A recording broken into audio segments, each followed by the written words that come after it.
நீங்க எப்பயாவது யோசிச்சு பார்த்திருக்கீங்களா?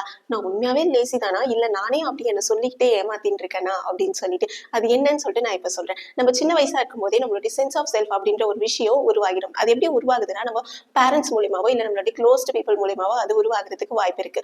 எப்படி சொல்றதுன்னா, இப்ப வந்து நீங்க ஏதோ ஒரு விஷயம் பண்ணல, இல்ல தட்டி கழிக்கிறீங்க, இல்லன்னா ஒழுங்கா பண்ண மாட்டேன்னு இருக்கீங்க.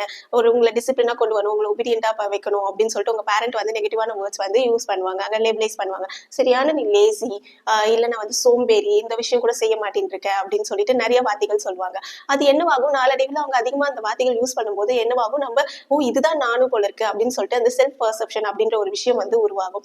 அந்த டைம்ல வந்து நம்ம இது உண்மையா அப்படின்னு சொல்லிட்டு கேட்கறதுக்கு நம்மளுக்கு அந்த டைம்ல யாரும் இருக்க மாட்டாங்க. அப்போ அவங்களுடைய ஒப்பீனியன் என்னவாகும், நம்ம தான் இது அப்படின்னு சொல்லிட்டு நம்ம நம்ப ஆரம்பிச்சிடுவோம். ஸோ அது நாளடைவில் என்னவாகும், அங்கே நிக்காம நம்மளுடைய அடல்ட் ஆன பிறகும் அந்த செல்ஃப் பர்செப்ஷன் அப்படின்றது பின்தொடர்ந்துட்டே வரும். நம்ம எதனா ஒரு விஷயம் பண்ணலாம்னு போகும்போது நீ தான் லேசியாச்சே, நீ எப்படி பண்ணுவ அப்படின்னு சொல்லிட்டு நம்மளுடைய அந்த செல்ஃப் பர்செப்ஷன் வந்து நம்மள சாபடேஜ் பண்ண ஆரம்பிக்கும். இந்த லேசின்றது மட்டும் கிடையாது. சரியான தண்டம், உனக்கு ஒழுங்கா சமைக்க தெரியாது, இன்னும் உனக்கு மேக்ஸ் வராது, படிப்பு வராது, இந்த மாதிரி நிறைய விஷயங்கள் நம்ம ஃப்ரீக்வெண்டா கேட்கும்போது அது என்னவாகும், நம்மளுடைய செல்ஃப் பர்செப்ஷனா அது மாறதுக்கு வாய்ப்பு.